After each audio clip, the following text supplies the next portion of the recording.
ಏಮಸ್ ಕಿಚನ್ಗೆ ಸ್ವಾಗತ. ಇವತ್ತು ತುಂಬಾ ಸಿಂಪಲ್ಲಾಗಿ ಸ್ಟೋರಬಲ್ ಸ್ನ್ಯಾಕ್ಸ್ ಒಂದು ವಾರ ಇಟ್ಟರೂ ಕೂಡ ಕೆಡಲ್ಲ. ಅಕ್ಕಿ ಹಿಟ್ಟಲ್ಲಿ ಸ್ನ್ಯಾಕ್ಸ್ ಮಾಡ್ತಾಯಿದ್ದೀನಿ. ತುಂಬಾ ಚೆನ್ನಾಗಿರುತ್ತೆ. ಎಣ್ಣೆ ಕೂಡ ಜಾಸ್ತಿ ಇರಲ್ಲ. ನೋಡಿ ತುಂಬಾ ಚೆನ್ನಾಗಿ ಬಂದಿದೆ. Round shape, square shape, triangle ಶೇಪಲ್ಲಿ ಯಾವ ಶೇಪಲ್ಲಿ ಬೇಕಾದ್ರೂ ನಾವು ಮಾಡ್ಕೊಬೋದು. ನಾನಿಲ್ಲಿ 3 ಶೇಪಲ್ಲೂ ಕೂಡ ಮಾಡಿದ್ದೀನಿ. ನೋಡಿ ಎಷ್ಟು ತುಂಬ ಸ್ಮೂತಾಗಿ ಬರುತ್ತೆ. ನೋಡಿ ಮುರಿದ ತಕ್ಷಣ ಎಷ್ಟು ಕ್ರಿಸ್ಪಿ ಆಗಿದೆ ಅಂದರೆ ತುಂಬ ಚೆನ್ನಾಗಿ ಬರುತ್ತೆ. ನೀವು ಕೂಡ ಒಮ್ಮೆ ಟ್ರೈ ಮಾಡ್ಬೋದು. ಇದನ್ನು ಮಕ್ಕಳು ಕೂಡ ತುಂಬಾ ಇಷ್ಟಪಡ್ತಾರೆ.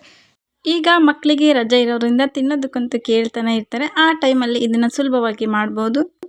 ಚೆನ್ನಾಗಿರುತ್ತೆ. ನೀವು ಕೂಡ ಒಮ್ಮೆ ಟ್ರೈ ಮಾಡಿ ನೋಡಿ. ದಿಢೀರಂತ ಮಾಡ್ಬೋದು.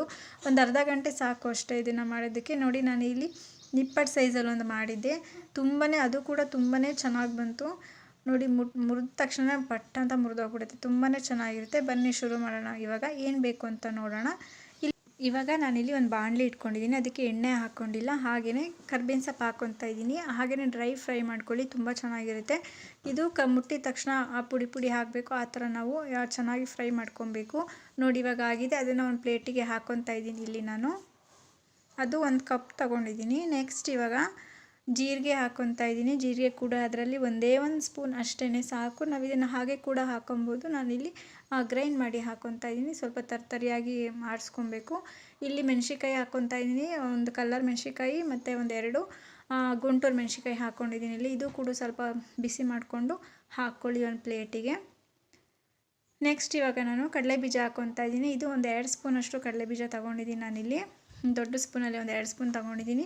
ಇದು ಚೆನ್ನಾಗಿ ಕ್ರಿಸ್ಪಿಯಾಗಿ ಇದು ಸ್ವಲ್ಪ ನಾವು ಬಿಸಿ ಮಾಡ್ಕೊಬೇಕು. ಲೋ ಫ್ಲೇಮಲ್ಲೇ ಮಾಡ್ಕೊಬೇಕು. ಹೈ ಫ್ಲೇಮಲ್ಲಿಟ್ಟರೆ ಸೀದೋಗುತ್ತೆ, ಮೆತ್ತಗಿರುತ್ತೆ. ಅದಕ್ಕೋಸ್ಕರ ಇವಾಗ ನೋಡಿ ಚೆನ್ನಾಗಿ ಈಗ ಆಗಿದೆ. ಇದನ್ನು ಕೂಡ ಒಂದು ಪ್ಲೇಟಿಗೆ ಹಾಕ್ಕೊಂಡು ಅದನ್ನು ಸಿಪ್ಪೆ ಎಲ್ಲ ತಕ್ಕೊಂಡು ನಾವು ಗ್ರೈಂಡ್ ಮಾಡ್ಕೊಬೇಕು. ನೋಡಿ ಇವಾಗ ಎಲ್ಲನೂ ಕೂಡ ನಾನು ಹಾಕ್ಕೊಂಡು ಗ್ರೈಂಡ್ ಮಾಡ್ಕೊತಾ ಇದ್ದೀನಿ. ಕಡಲೆಬೀಜ ನೋಡಿ ಸಿಪ್ಪೆ ತಕ್ಕೊಂಡು ಹಾಕ್ಕೊಂಡಿದ್ದೀನಿ. ಮತ್ತು ಇದಕ್ಕೆ ನಾನು ಕಡಲೆ ಹಾಕ್ಕೊತಾ ಇದ್ದೀನಿ. 3 ಸ್ಪೂನಷ್ಟು ಕಡಲೆ ಹಾಕ್ಕೊತಾ ಇದ್ದೀನಿ ನಾನಿಲ್ಲಿ. ಇದನ್ನೆಲ್ಲನೂ ತರ್ತರಿಯಾಗಿ ರುಬ್ಕೊಬೇಕು. ಫುಲ್ ಸ್ಮೂತಾಗಿ ರುಬ್ಕೊಬಾರ್ದು, ಪೇಸ್ಟ್ ಥರ ಮಾಡ್ಕೊಬಾರ್ದು. ನೋಡಿ ತರ್ತರಿಯಾಗಿದೆ, ತುಂಬ ಚೆನ್ನಾಗಿರುತ್ತೆ. ನೆಕ್ಸ್ಟ್ ಇವಾಗ ನಾನು ಅಕ್ಕಿ ಹಿಟ್ಟು ತೊಗೊತಾ ಇದ್ದೀನಿ. ಆ ಬೌಲಲ್ಲಿ 1 ಕಪ್ ತೊಗೊಂಡಿದ್ದೀನಿ. ಅಕ್ಕಿ ಹಿಟ್ಟು ಮನೇಲೇ ಮಾಡ್ಕೊಂಡಿರೋದು. ಇಲ್ಲಿ ರವೆ ತೊಗೊತಾ ಇದ್ದೀನಿ. ಇದು ಚಿರೋಟಿ ರವೆ. ನಿಮ್ಮ ಮನೇಲಿ ಚಿರೋಟಿ ರವೆ ಇಲ್ಲ ಅಂದರೆ ನೀವು ಬಾಂಬೆ ರವೆನ ಮಿಕ್ಸಿಲಿ ಗ್ರೈಂಡ್ ಮಾಡ್ಕೊಂಡು ಹಾಕ್ಕೊಬೋದು. ನೆಕ್ಸ್ಟ್ ಇಲ್ಲಿ ಮೈದಾ ತೊಗೊಂಡಿದ್ದೀನಿ. ಒಂದು 1/4 ಕಪ್ಪಷ್ಟು ಮೈದಾ ತೊಗೊಂಡು ಹಾಕ್ಕೊತಾ ಇದ್ದೀನಿ. ಮತ್ತು ನಾನು ಗ್ರೈಂಡ್ ಮಾಡಿ ಇಟ್ಕೊಂಡಿದ್ನಲ್ಲ ಅದನ್ನು ಕೂಡ ಸೇರಿಸ್ಕೊತಾ ಇದ್ದೀನಿ. ಎಲ್ಲನೂ ಹಾಕ್ಕೊತಾ ಇದ್ದೀನಿ, ಸಪ್ರೇಟಾಗಿ ತೆಗೆದಿಟ್ಕೊಂಡಿಲ್ಲ. ನೆಕ್ಸ್ಟಿಗೆ ಒಂದೇ 1 ಸ್ಪೂನ್ ಉಪ್ಪು ಹಾಕ್ಕೊತಾ ಇದ್ದೀನಿ. ಅಷ್ಟೇ ಸಾಕು. ಅಷ್ಟಕ್ಕೆ ಎಲ್ಲನೂ ಕೂಡ ಚೆನ್ನಾಗಿ ಮಿಕ್ಸ್ ಮಾಡ್ಕೊಳ್ಳಿ. ಇದಾದಮೇಲೆ ನಾನಿಲ್ಲಿ ಅಡುಗೆ ಎಣ್ಣೆನ ಬಿಸಿ ಮಾಡಿಕೊಂಡು ಒಂದು 3 ಸ್ಪೂನಷ್ಟು ಎಣ್ಣೆನ ಹಾಕ್ಕೊತಾ ಇದ್ದೀನಿ. ಬಿಸಿ ಇದ್ದಾಗಲೇ ಕೈ ಹಾಕಿ ಕಲಸೋಕ್ಕೆ ಹೋಗಬೇಡಿ. ಫಸ್ಟು ಸ್ಪೂನಲ್ಲಿ ಸ್ವಲ್ಪ ಕಲಿಸ್ಕೊಳ್ಳಿ, ಆಗ ಸ್ವಲ್ಪ ತಣ್ಣಗಾಗುತ್ತೆ. ಆಮೇಲೆ ಕೈಯಲ್ಲಿ ನಾವು ಕಲಿಸ್ಕೊಬೋದು. ನಾವು ಹಿಂಗೆ ಒಂದು ಹಿಡಿದ ತಕ್ಷಣ ಅದು ಪುಡಿ ಆಗಬಾರ್ದು. ನೋಡಿ ಈ ಥರ ಬರಬೇಕು. ಹಾಗೆ ನಾವು ಫಸ್ಟ್ ಎಣ್ಣೆಯಲ್ಲಿ ಕಲಿಸ್ಕೊಬೇಕು. ಇದಾದಮೇಲೆ ಸ್ಟೆಪ್ ಬೈ ಸ್ಟೆಪ್ ನಾವು ನೀರು ಹಾಕ್ಕೊಂಡು ಕಲಿಸ್ಕೊಬೇಕು. ಯಾಕಪ್ಪ ಅಂದರೆ ಒಂದೇ ಸಲ ನೀರು ಹಾಕ್ಕೊಂಡ್ರೆ ನಮಗೆ ಅಳತೆ ಗೊತ್ತಾಗಲ್ಲ. ಇದಕ್ಕೆ ನಾವು ಅರ್ಧ ಕಪ್ ನೀರು ಮಾತ್ರ ಯೂಸ್ ಮಾಡಬೇಕಷ್ಟೇ. ಅದನ್ನು ಸ್ಟೆಪ್ ಬೈ ಸ್ಟೆಪ್ ಹಾಕ್ಕೊಳ್ಳಿ.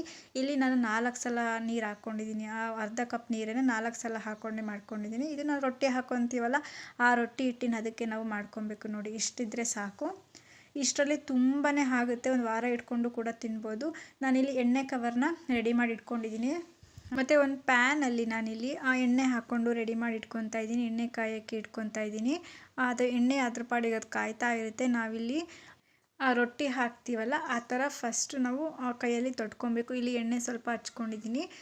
ಎಣ್ಣೆ ಸ್ವಲ್ಪ ಹಚ್ಕೊಂಡು ನೋಡಿ ಈ ಥರ ರೊಟ್ಟಿ ಹಾಕ್ತೀವಲ್ಲ ಆ ಥರ ಸ್ವಲ್ಪ ಹಂಗೆ ಲೈಟಾಗಿ ತೊಟ್ಕೊಂಡು ನೆಕ್ಸ್ಟ್ ಚಪಾತಿ ಒತ್ತೀವಲ್ಲ ಲಟ್ಟಣಿಗೆ ತಗೊಂಡು ಒಸ್ಕೊಳ್ಳಿ.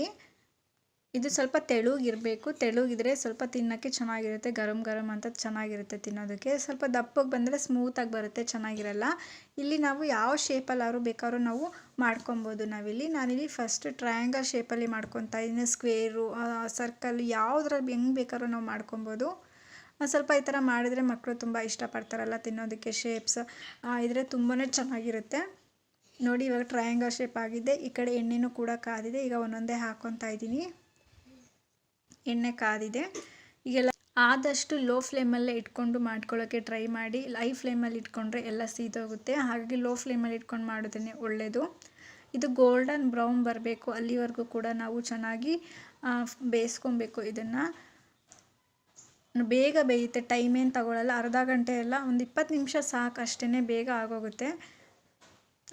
ಈವ್ನಿಂಗ್ ಸ್ನ್ಯಾಕ್ಸಿಗೆ ತುಂಬ ಚೆನ್ನಾಗಿರುತ್ತೆ ಇದು. ನೋಡಿ ಗೋಲ್ಡನ್ ಬ್ರೌನ್ ಕಲರ್ ಬಂದಿದೆ. ಈಗೆಲ್ಲ ತೆಗೆದಿಟ್ಕೊತಾ ಇದ್ದೀನಿ. ನೆಕ್ಸ್ಟ್ ಇವಾಗ ನಾನು ಸ್ಕ್ವೇರ್ ಶೇಪಲ್ಲಿ ಮಾಡ್ತಾಯಿದ್ದೀನಿ. ಇವಾಗ ನಾನು ಸ್ಕ್ವೇರ್ ಶೇಪಲ್ಲೂ ಅಷ್ಟೇ ತುಂಬ ಚೆನ್ನಾಗಿರುತ್ತೆ ಅದು ಕೂಡ. ಈಗ ನೋಡಿ ಸ್ಕ್ವೇರ್ ಶೇಪಲ್ಲಿ ಮಾಡ್ಕೊತಾ ಇದ್ದೀನಿ ನಾನು. ತುಂಬಾ ಆಗುತ್ತೆ ಇದು. ಒಂದು ಬಾಕ್ಸ್ ತುಂಬ ಆಗುತ್ತೆ ಸ್ಟೀಲ್ ಬಾಕ್ಸಲ್ಲಿ. ನೋಡಿ ಸ್ಕ್ವೇರ್ ಶೇಪಲ್ಲಾಗಿದೆ. ಈಗ ನಾನು ರೌಂಡ್ ಶೇಪಲ್ಲಿ ಅದರ ಕ್ಯಾಪ್ ಇರುತ್ತಲ್ಲ, ಅವು ಸಿರಪಿನ ಕ್ಯಾಪ್, ಯಾವ್ದಾರು ರೌಂಡ್ ಶೇಪಲ್ಲಿ ಕ್ಯಾಪ್ ಇರುತ್ತಲ್ಲ ಅದರಲ್ಲಿ ಈ ಥರ ಮಾಡ್ಕೊಬೋದು ಈಸಿಯಾಗಿ. ತುಂಬ ಚೆನ್ನಾಗಿ ಬರುತ್ತೆ. ದೊಡ್ಡವರು ಕೂಡ ಇಷ್ಟಪಡ್ತಾರೆ. ತುಂಬ ಕ್ರಿಸ್ಪಿಯಾಗಿ ಸ್ಮೂತಾಗಿ ಬರುತ್ತೆ. ತುಂಬ ಚೆನ್ನಾಗಿರುತ್ತೆ. ಮುಟ್ಟಿದ ತಕ್ಷಣ ಮುರಿದೋಗುತ್ತೆ, ಆ ಥರ ಬರುತ್ತೆ. ನೋಡಿ ಇಷ್ಟೇ, ವೆರಿ ಸಿಂಪಲ್. ಇನ್ನೂ ನನ್ನ ಚಾನಲ್ಗೆ ಸಬ್ಸ್ಕ್ರೈಬ್ ಆಗಿಲ್ಲ ಅಂದರೆ ಕೂಡಲೇ ಸಬ್ಸ್ಕ್ರೈಬ್ ಆಗಿ ಸಪೋರ್ಟ್ ಮಾಡಿ ಅಂತ ಹೇಳ್ತಾ ಥ್ಯಾಂಕ್ ಯು ಫಾರ್ ವಾಚಿಂಗ್.